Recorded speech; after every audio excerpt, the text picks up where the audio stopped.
Hello दोस्तों, welcome to my channel PR knowledge centre. तो RO के टेस्ट में आज टेस्ट नंबर 12 है, जो कि डिकोड एग्जाम का।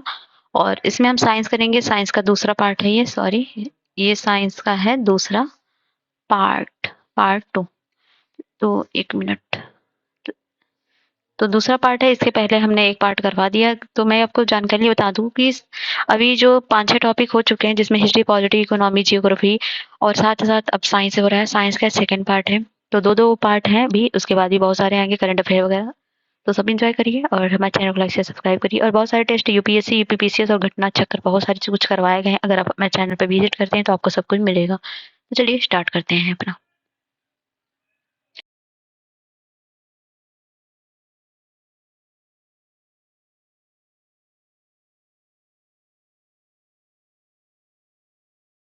तो द्रव्यमान, तो पहला क्वेश्चन है साइंस का, सॉरी साइंस का पहला क्वेश्चन है। हाँ, साइंस टेस्ट नंबर 2 है। पहला क्वेश्चन है, कौन सा सही है इसमें? द्रव्यमान, द्रव्यमान ग्राम का, ज्योति तीव्रता कूलाम का, ताप का केल्विन और पदार्थ का परिणाम कैंडेला। तो ये सी जो सही है, ताप केल्विन में नापा जाता है, बाकी सही नहीं है। तो द्रव्यमान को किलोग्राम में मापते हैं, ज्योति तीव्रता को कैंडेला में, पदार्थ की परिणाम को मोल में और ताप को केल्विन में। एक पारसेक बराबर होता है किसके? तो एक पारसेक बराबर होता है 3.25 प्रकाश वर्ष। नेक्स्ट है, एम्पियर मापने की इकाई क्या है? तो एम्पियर मापने की इकाई है विद्युत धारा। तो जिसको बोलते हैं इलेक्ट्रिक करंट के लिए एम्पियर यूज होता है। एम्पियर विद्युत धारा मापने की एक इकाई है। एक माइक्रोग्राम बराबर कितना होता है? एक माइक्रोग्राम 10⁻⁻6 ग्राम होता है। एक पिकोग्राम बराबर होता है 10⁻12 ग्राम, और एक माइक्रोग्राम बराबर होता है 10⁻6 ग्राम, और एक मिलीग्राम बराबर 10⁻3 ग्राम, और एक नैनोग्राम बराबर होता है 10⁻3 ग्राम। और पास्कल की इकाई क्या है? पास्कल इकाई दाब है। दाब है पास्कल की, पास्कल इकाई दाब है। किसी तल के एक इकाई क्षेत्रफल पर लगने वाले बल को दाब कहते हैं। दाब एक अदिश राशि है। दाब का मात्रक न्यूटन मीटर स्क्वायर है। और निम्नलिखित में से कौन सा सही है? तो जंक्शन जो है डायोड है, दिष्टकारी है, और कैरोटोमीटर अवर्धक है, लक्समीटर जो विद्युत क्षेत्र का मापक है, हाइग्रोमीटर सापेक्ष आर्द्रता है। तो ऑप्शन डी सही है। हाइग्रोमीटर क्या है? रिलेटिव ह्यूमिडिटी है। और सतवां है देखिए एक मिनट, जंक्शन डायोड है आवर्धक, और कैरोटोमीटर है होने की शुद्धता को माप के लगाने के लिए, और लक्स मीटर प्रकाश की तीव्रता मापने के लिए, और हाइग्रोमीटर है सापेक्ष आर्द्रता के लिए। सतवां है, निम्नलिखित में से कौन सी एक सदिश राशि है? तो संवेग एक सदिश राशि है। वे राशियां जिनको व्यक्त करने के लिए दिशा और परिणाम दोनों की आवश्यकता होती है, सदिश राशि कहलाती है। जिन राशियों को व्यक्त करने के लिए केवल परिमाण की आवश्यकता होती है, उन्हें अदिश राशियां कहते हैं। बल, वेग, विस्थापन, त्वरण, संवेग, आवेग आदि आदि सदिश राशियां हैं। और ऊर्जा का संरक्षण का अर्थ क्या है? तो उसका अर्थ होता है ऊर्जा ना तो सृजन होती है और ना ही विनाश होती है। मतलब energy can neither be create nor destroyed. Next, washing machine किस सिद्धांत पर कार्य करता है? तो ये करता है सेंट्रीफ्यूगेशन, मतलब अपकेंद्रण पर कार्य करता है। वो प्रतिक्रिया बल जो परिणाम में अभिकेंद्री बल के बराबर होती है, परंतु जिसकी दिशा अभिकेंद्री बल के विपरीत होती है, अभिकेंद्री बल कहलाता है। कपड़ा साफ करने की मशीन, दूध से मक्खन निकालने की मशीन आदि अपकेंद्री बल के सिद्धांत पर कार्य करते हैं। शरीर का भार होता है, तो ये होता है मैक्सिमम एट द पोल्स, ध्रुवों पर अधिकतम होता है। गुरुत्वीय त्वरण का मान भूमध्य रेखा पर सबसे कम है, ध्रुवों पर सबसे अधिक होने के कारण पिंड का बल भूमध्य रेखा पर न्यूनतम और ध्रुवों पर सर्वाधिक होता है। निम्नलिखित में कौन सा सही है? विस्थापन जो होते हैं सदिश राशि, ये सही है, बाकी सही नहीं है। पेनिसिलिन की खोज की थी अलेक्जेंडर फ्लेमिंग ने, और रेडियम जो थी मैडम क्यूरी ने खोज की थी, और जड़त्व का नियम न्यूटन ने दिया था। विस्थापन सदिश राशि है। एक्सरे जो है रो एंटजन है। और पानी की बूंद का गोला होने का क्या कारण है? तो उसका कारण है सरफेस टेंशन, पृष्ठ तनाव। और 13वां है, एक सुई पानी में डूब जाती है, वहीं लोहे के जहाज पानी पर तैरते हैं। क्यों? तो ये तैरते हैं बिकॉज सुई का अपेक्षित घनत्व तो उसके द्वारा हटाए हुए पानी के अपेक्षित घनत्व से अधिक होता है। The relative density of the needle is greater than the relative density of the water removed by it. प्रकाश का वेग अधिकतम होता है तो निर्वात में, हीरे में, जस्ता में, सोने में। तो होता है निर्वात में, मीन्स वैक्यूम में। नेक्स्ट है, प्रकाश का वेग अधिकतम निर्वात में होता है। मृग मरीचिका का क्या कारण है? तो इसका प्रकाश का पूर्ण आंतरिक परावर्तन होता है, total internal reflection of light. निम्नलिखित में से कौन सा गलत है? तो रेटिना पर चित्र बनता है उल्टा और छोटा, तारे का रंग दर्शाता है उसका ताप, और उसका सबसे लंबा तरंगदैर्घ्य नीला प्रकाश होता है। ये सही है। तो रेटिना का चित्र बनता है उल्टा और छोटा, और तारे का रंग दर्शाता है उसका ताप, और सबसे लंबा तरंग दैर्ध्य होता है लाल प्रकाश का, उच्चतम तरंग दैर्ध्य होता है नीला प्रकाश का। कार्य में पृष्ठ दृष्टि पटल में किस दर्पण का प्रयोग होता है? तो उसका किसका प्रयोग होता है? होता है वो उत्तल लेंस का। तो जल में वायु का बुलबुला जिसकी भांति व्यवहार करेगा वो क्या होता है? अवतल लेंस, कॉन्केव लेंस। वस्तु का प्रतिबिंब मनुष्य की आंख में कहाँ बनता है? तो बनता है रेटिना पर। मनुष्य की आंख में वस्तु का प्रतिबिंब रेटिना पर बनता है, जिसका वस्तु को हम देखते हैं उससे चलने वाली किरणें कार्निया और नेत्रोद द्रव से होकर पुतली के रास्ते से लेंस पर पड़ती हैं। 3 आधारभूत रंग कौन से हैं?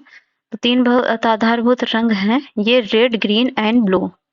और निम्नलिखित में से कौन सेल्सियस और फ़ारेनहाइट पैमाने पर का संबंध सही सूत्र है? तो वह है C/5 = 5F-32/9। इससे हम सेल्सियस को फ़ारेनहाइट में चेंज करते हैं।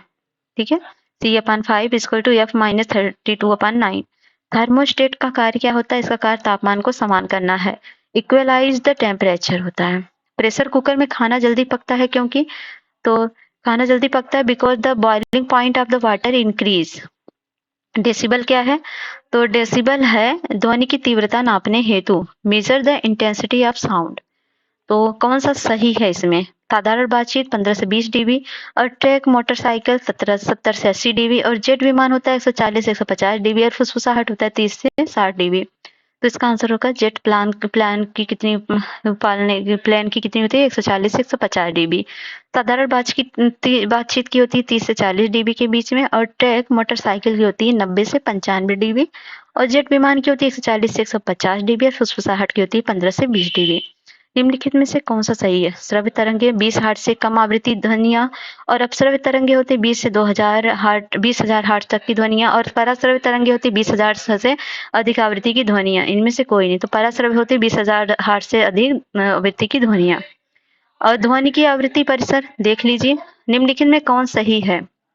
तो इस ट्रांसफार्मर में प्रत्यावर्ती वोल्टेज को घटाने या बढ़ाने का कार्य करता है, ये बिल्कुल सही, बाकी सही नहीं है। डायनेमो क्या है? यांत्रिक ऊर्जा को विद्युत ऊर्जा में परिवर्तित करता है। विद्युत मोटर क्या होता है? विद्युत ऊर्जा को यांत्रिक ऊर्जा में परिवर्तित करता है।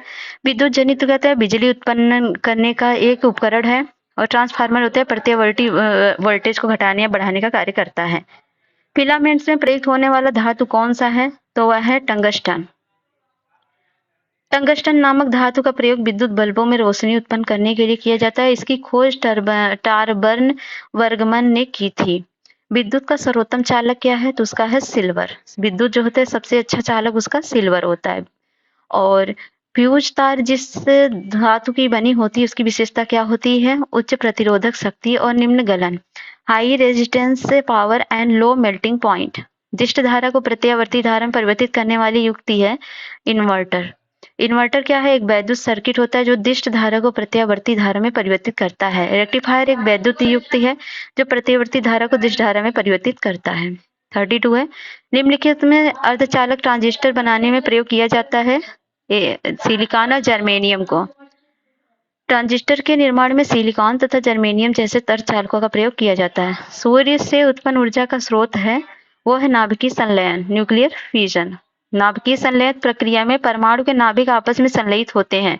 सूर्य में नाभिकीय संलयन प्रक्रिया द्वारा उष्मा का प्रकाश उत्पन्न होता है। इस प्रक्रिया में हाइड्रोजन का नाभिक संलयित होकर हीलियम का निर्माण करता है। हाइड्रोजन बम किस सिद्धांत पर कार्य करता है? तो अनियंत्रित संलयन अभिक्रिया पर, अनकंट्रोल्ड फ्यूजन रिएक्शन पर। परमाणु बम किस सिद्धांत पर कार्य करता है? तो यह करता है नाभिकीय संलयन, नाभिकीय विखंडन। तो यह करता है न्यूक्लियर फिशन पर। 36 में कौन सा गलत है? कल्पक्कम परमाणु शक्ति केंद्र ये तमिलनाडु में है। काकरापार परमाणु संयंत्र ये गुजरात में है। कैगा जो है परमाणु केंद्र ये है शक्ति केंद्र कर्नाटक में। नंगल परमाणु केंद्र जो है ये कहाँ पर? ये पंजाब में है, ना कि उत्तराखंड में। और नेक्स्ट है, निम्नलिखित में कौन सा गलत है? तो इसरो जो है बेंगलुरु में है। BSSC जो है तिरुवनंतपुरम में है। IIRS जो है देहरादून में, ये भी सही है। और सेंटर अंतरिक्ष अनुप्रयोग केंद्र कहाँ पर है? हैदराबाद में नहीं है, ये कहाँ है? अहमदाबाद में। ठीक है, निम्नलिखित में से कौन सा सही है? इंद्र जो होता है रडार है। त्रिशूल सतत वायु प्रक्षेपास्त्र है। और पृथ्वी है सतत प्रक्षेपास्त्र। और नाग है वायु युद्धक। तो ऑप्शन ए है। इंद्रा है जो रडार है, ये सही है। और त्रिशूल सतह से हवा में मार करने वाली मिसाइल है। और पृथ्वी है सतह से सतह पर मार करने वाली मिसाइल। और नाग है टैंक रोधी मिसाइल। ब्रह्मोस क्या है? ब्रह्मोस है एक प्रक्षेपास्त्र। ये है एक मिसाइल। वायुयान किस सिद्धांत पर कार्य करता है? प्रकाश विद्युत प्रभाव से, न्यूटन के गति के नियम से, ऊर्जा के संरक्षण सिद्धांत पे, तरल गतिकी में बर्नौली का सिद्धांत से। तो ये है Bernoulli's principle in liquid dynamics. आविष्कार है, आविष्कारक है एक्सरे मशीन। एक्सरे मशीन है विलहेल्म रोएंटजन से। और रेडियो है जी मार्कोनी। मतलब इसमें जो सम्मिलित है ये पहला ही है, उसके बाद नहीं है। रेडियो है जी मार्कोनी। डायनेमो के है माइकल फैराडे। और भाप के इंजन के है जेम्स वाट। कौन सा सही है? आविष्कार है, आविष्कारक है। तो लेजर जो है, लेजर है डेनिस लेजर लेजर तो लेजर है डेनिस और पेपिन है इसके। तो ये सही नहीं है। और फाउंटेन पेन के हैं वाटरमैन। और प्रकाश विद्युत प्रभाव के कौन है? ये है हर्ट्ज। सही है सी। और डायनामाइट का J.L. बेयर्ड। तो ये गलत है। डायनामाइट के कौन है? डायनामाइट के अल्फ्रेड नोबल। आइंस्टीन को नोबेल पुरस्कार दिया गया था किसके लिए? ये प्रकाश विद्युत प्रभाव के लिए दिया गया था। कब दिया गया था? 1887 में हेनरिच हर्ट्ज ने की थी। किसकी? प्रकाश वैद्युत प्रभाव की सर्वप्रथम खोज 1887 में हेनरिच हर्ट्ज ने की थी। आइंस्टीन को प्रकाश वैद्युत प्रभाव की व्याख्या और इसके नियम के आविष्कार का श्रेय प्राप्त है। इस कार्य के लिए उन्हें 1921 में नोबेल पुरस्कार प्रदान किया गया। 24वां है राष्ट्रीय विज्ञान दिवस कब होता है? तो ये होता है 28 फरवरी को। होमी भाभा को किस क्षेत्र में पुरस्कार दिया गया था? तो नाभिकीय ऊर्जा में, न्यूक्लियर एनर्जी के लिए दिया गया था। नेक्स्ट है निम्नलिखित में से कौन सा धातु कमरे के तापमान पर द्रव के रूप में होता है? तो वो होता है नेफ्रेंसियम। कमरे के ताप 25 डिग्री सेंटीग्रेड पर केवल ब्रोमीन तथा मरकरी द्रव रूप में पाए जाते हैं। यद्यपि सीजियम, फ्रेशियम, गैलियम और रूबिडियम और कमरे के तापमान उससे अधिक तापमान पर द्रव अवस्था में परिवर्तित हो जाते हैं। अंटार्कटिका में भारत द्वारा निर्मित शोध स्टेशन का नाम क्या है? तो उसका नाम है भारती। 2011 को अंटार्कटिका में भारत के तीसरे शोध केंद्र भारती की आधारशिला रखी गई। ग्रहों की गति के नियम प्रतिपादित किए थे किसने? न्यूटन ने, केपलर ने, गैलीलियो ने, कोपरनिकस ने। तो वो केपलर ने किया था। फिर नेक्स्ट है वोल्ट मीटर का प्रयोग किया जाता है तो दो बिंदुओं के बीच विभवांतर मापने के लिए किया जाता है। 50वां है कौन सा सही है इसमें? तो इसमें जो है डी सही है। फोटॉन आइंस्टीन ने खोजा था, ये सही है। तो पॉजिट्रॉन खोज एंडरसन ने की थी। न्यूट्रॉन की खोज पाउली ने। और पाउ मैसोन का युकावा ने। और फोटॉन का आइंस्टीन ने। परमाणु जिनमें प्रोटॉन की संख्या समान परंतु न्यूट्रॉन की संख्या भिन्न भिन्न रहती है क्या कहलाती है? तो ये समदाबिक मतलब आइसोबार्स कहलाते हैं। और निम्नलिखित में कौन सा सही है? तो इसमें सही है न्यूटन की खोज ये चैडविक ने की थी, ये सही है। बाकी सही नहीं है। रेडियो एक्टिव का आविष्कारक और बैकुरल है। और रेडियो एक्टिविटी का मापन किया जाता है ये गाइगर काउंटर के द्वारा। न्यूटन की खोज चैडविक ने। और हीलियम के नाभिक होता है 2 प्रोटॉन तथा 2 न्यूट्रॉन। निम्नलिखित में से कौन शीशा का अयस्क नहीं है? तो क्रायोलाइट शीशा का अयस्क नहीं है। क्रायोलाइट जो होता है एल्युमिनियम का अयस्क होता है। शीशा के अयस्क निम्न है गैलेना, सिरुसाइट, मेटलोकाइट। और 54 है मोती का मुख्य रूप किसका बना होता है? मोती का मुख्य रूप जो बना होता है वो बना होता है कैल्शियम कार्बोनेट का। और प्लास्टर ऑफ पेरिस का सूत्र क्या है? तो उसका है CaSO4 ½ H2O। निम्नलिखित में से कौन सा सही है? उष्मा का सर्वाधिक उत्तम चालक चांदी है, गलत है। इसका है पारा। और मोनोजाइट अयस्क है, ये है थोरियम का, गलत है। तो चूना जो पत्थर का रासायनिक नाम है इसका कैल्शियम कार्बोनेट है, ये भी गलत है। बॉक्साइट अयस्क है एल्युमिनियम का, ये सही है। तो यहाँ पर दिया है, पढ़ लीजिए। निम्नलिखित में से कौन सा गलत है? तो इसमें जो गलत है तो पीच ब्लैंड थोरियम सही है। हेमेटाइट आयरन ये भी है। रॉक साल्ट मैग्नीशियम ये भी सही है। एजुराइट तो एजुराइट जो होता है वो कॉपर का है। गैल्वेनीकृत लोहे पर लेप होता है किसका? जस्ता, जिंक का। और तांबा मिश्र धातु है किसका? ये पीतल और कांसा का है। पीतल निम्न किसका मिश्र धातु है? पीतल जो मिश्र धातु है वो है तांबा और जस्ता का। और स्टील का कठोरता प्रदान करने के लिए किसकी मात्रा बढ़ाई जाती है? तो कार्बन की मात्रा बढ़ाई जाती है। जंग लगने पर लोहे का भार घटता है, बढ़ता है, समान रहता है? तो उसका भार बढ़ जाता है। और स्नेहक के रूप में किसका प्रयोग किया जाता है? What is used as the lubricant? तो स्नेहक के रूप में रोडन सिलिकॉन। तो उसका यूज होता है, ये होता है ग्रेफाइट का। और जल गैस क्या है? तो जल गैस है ये कार्बन मोनोऑक्साइड और H2। तो जल या वाटर गैस एक कृत्रिम गैस है, इसमें कार्बन मोनोऑक्साइड और हाइड्रोजन मिश्रित होती है। जल गैस से मेथिल अल्कोहल का निर्माण होता है। नेक्स्ट है हाइड्रोजनीकरण के में किस उत्प्रेरक का प्रयोग किया जाता है? तो किया जाता है निकेल का। निकेल उत्प्रेरक की उपस्थिति में गर्म वनस्पति तेलों के साथ हाइड्रोजन वसा बनाती है। यह क्रिया तेलों का हाइड्रोजनीकरण कहलाता है।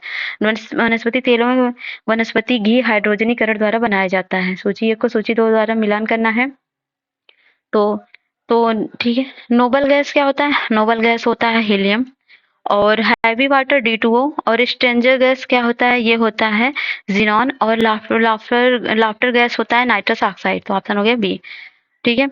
निम्न में से कौन पीड़ानाशक के रूप में उपयोग किया जाता है? Chlorine, chlorine, iodine, bromine. तो वो है ब्रोमीन।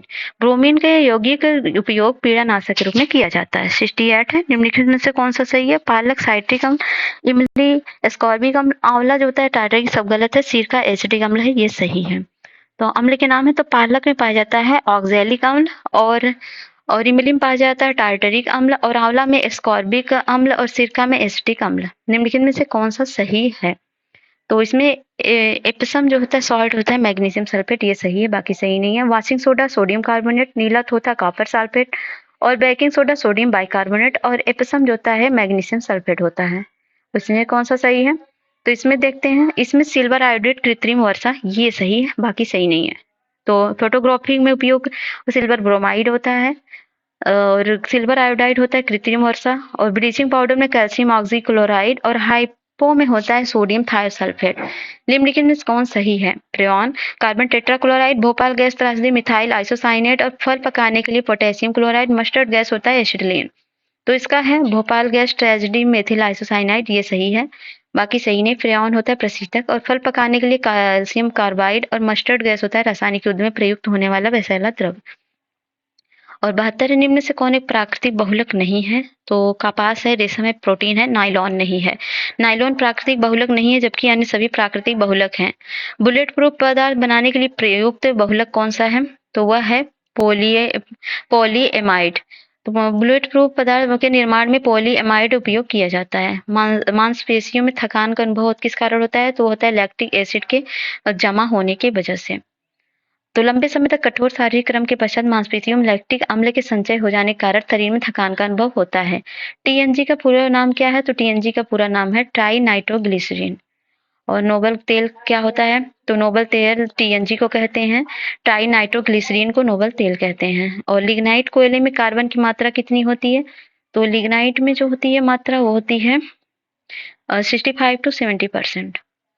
और फिटकरी का सूत्र क्या होता है? इसका K2SO4 Al2 SO4 taken thrice and 24H2O, option A. और धूप चश्मों में प्रयुक्त लेंस बनाने में कौन सा कांच प्रयोग किया जाता है? तो वो होता है क्रूक्स कांच। क्रूक्स कांच का प्रयोग धूप चश्मों के लेंस प्रयोग किया जाता है। फ्लिंट कांच कैमरा और दूरबीन के लेंस, पायरेक्स कांच और प्रयोगशाला के उपकरण में प्रयोग किया जाता है। यूरिया में कितना प्रतिशत नाइट्रोजन तत्व पाया जाता है? तो लगभग 46%। और मिट्टी के क्षारकत्व को घटाने के लिए किसका प्रयोग किया जाता है? तो जिप्सम का। मतलब जो उसमें क्या बोलते हैं एल्कलाइनिटी होती है उसको घटाने के लिए। उत्प्रेरक की खोज श्रेय किसे जाता है? तो वो जाते हैं बार्जिलियस को। अम्लराज में किसका मिश्रण होता है? तो होता है हाइड्रोक्लोरिक एसिड एंड नाइट्रिक अम्ल का।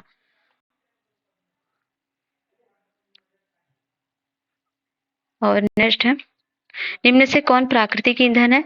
कोल तार, कोल गैस, और कोक, और पेट्रोलियम। तो पेट्रोलियम पदार्थ जो होता है प्राकृतिक ईंधन के अंतर्गत आते हैं। ये पृथ्वी के भीतर दबे जीवाश्मों से निर्मित होते हैं। एलपीजी का मुख्य आधार घटक क्या होता है? तो ब्यूटेन होता है। और कार के इंजन में नॉकिंग से बचाने के लिए निम्न से कौन प्रयोग में लाया जाता है? तो वो लाया जाता है टेट्रा एथिल लेड। पेट्रोल में टेट्रा एथिल लेड इसलिए मिलाया जाता है ताकि इसका एंटी नॉकिंग दर बढ़ाया जाए। वो कौन सा परिरक्षक है जिसका प्रयोग मृदु पेय तथा अम्लीय भोजन तथा अचार में किया जाता है? तो वह है सोडियम बेंजोएट। सोडियम बेंजोएट व्यापक रूप से खाद्य परीक्षण में प्रयोग होता है। एस्पिरिन क्या है? एस्पिरिन है एंटीपायरेटिक। तो वह रासायनिक पदार्थ जिसका उपयोग उच्च ज्वर में ताप कम करने के लिए किया जाता है, ज्वरनाशक कहलाता है, जैसे एस्पिरिन। और पैरासीटामोल और फिन एसिटिन। 89 है, किसका उपयोग यूरिक उर्वरक के उत्पादन में किया जाता है? तो वह कार्बन डाइऑक्साइड। किस रूप में पौधे नाइट्रोजन प्राप्त करते हैं? नाइट्राइट, अमोनिया नाइट्रेट या फिर नाइट्रिक? तो वो नाइट्रेट के रूप में प्राप्त करते हैं। नेक्स्ट है, अग्निशामक में कौन सी गैस प्रयोग की जाती है? तो है कार्बन डाइऑक्साइड। चट्टान की आयु का पता लगाया जाता है, वो लगाया जाता है रेडियोधर्मी डेटिंग के द्वारा, रेडियो एक्टिव डेटिंग। कृत्रिम बादल बनाने के प्रयोग किया जाता है सिल्वर आयोडाइड का।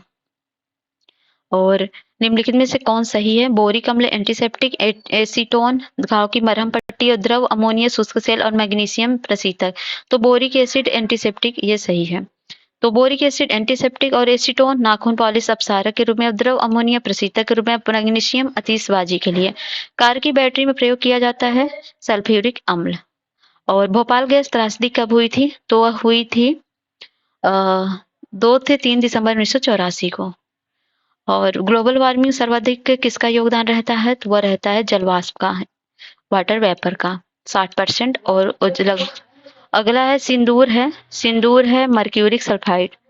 सिंदूर रासायनिक नामक मर्क्यूरिक सल्फाइड है। निम्नलिखित में से कौन सही है? पोटेशियम ब्रोमाइड उर्वरक, मोनो पोटेशियम टार्टरेट उर्वरक के रूप में, और जिंक फास्फेट है रोडेंटनाशी और केवलार है कैंसर रोधी। तो इसका जो सही होगा ये है जिंक फास्फाइड, ये होता है रोडेंट पेस्ट के रूप में। पोटेशियम ब्रोमाइड फोटोग्राफी में, मोनो पोटेशियम टार्टरेट बेकरी में प्रयोग होता है, जिंक फास्फाइड रोडेंटनाशी और केवलार होता है संश्लेषित रेशा। कौन सा सही है इसमें? Last question. नियोप्रॉन वसा और टैक्सॉल विस्फोटक और टेट्रा एथिल लेड एंटीनॉक एजेंट, तो ये सी है। और नियोप्रियन होता है संश्लेषित रबर, टेट्रा एथिल लेड होता है एंटीनॉक एजेंट, और टैक्सॉल होता है कैंसर रोधी दवा, और बेनाड्रीन होता है प्रतिहिस्टामिन।